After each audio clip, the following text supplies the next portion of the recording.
Friends, இன்றைக்கி நாம பாவைக்காய் வச்சு தான் ஒரு ரெசிபி பார்க்க போகிறோம். இப்போ தோசைக்கல்லை ஹீட் பண்ணிவிட்டு அதில் வந்து எண்ணெய் ஊற்றிக்கோங்க. எண்ணெய் ஹீட் ஆகட்டும். இந்த மாதிரி பாவக்காவை குட்டி குட்டி பீஸஸாக கட் பண்ணி வச்சுக்கோங்க.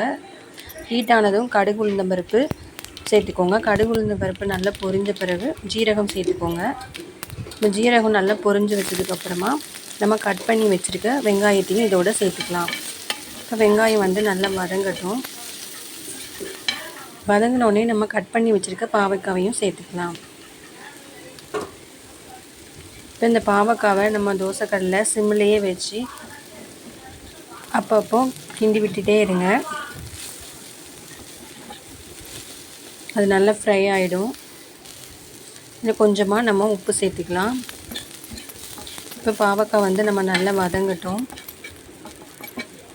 பாவக்காய் வேகிற வரைக்கும் நல்லா வதக்கி விட்டுக்கோங்க. இதனால் நமக்கு ரொம்ப எண்ணெய் தேவைப்படாது தோசைக்கல்லே வச்சு வதக்கும் போது. இப்போ வெந்ததுக்கப்புறமா தேங்காய் துருவின தேங்காவையும் சேர்த்துக்கலாம். இதில் உங்களுக்கு காரம் வேணும்னா நீங்கள் வந்து காரம் ஆட் பண்ணிக்கோங்க. நான் காரம் இல்லாமல் பண்ணியிருக்கேன். இப்போ பாவக்காய் நல்லா வெந்துருச்சு. பாவக்காய் ஃப்ரை வந்து ரெடி ஆயிடுச்சு. கசப்பும் ரொம்ப இருக்காது. நீங்களும் ட்ரை பண்ணி பாருங்கள். Thank you friends. தேங்க்யூ ஃபார் வாட்சிங்.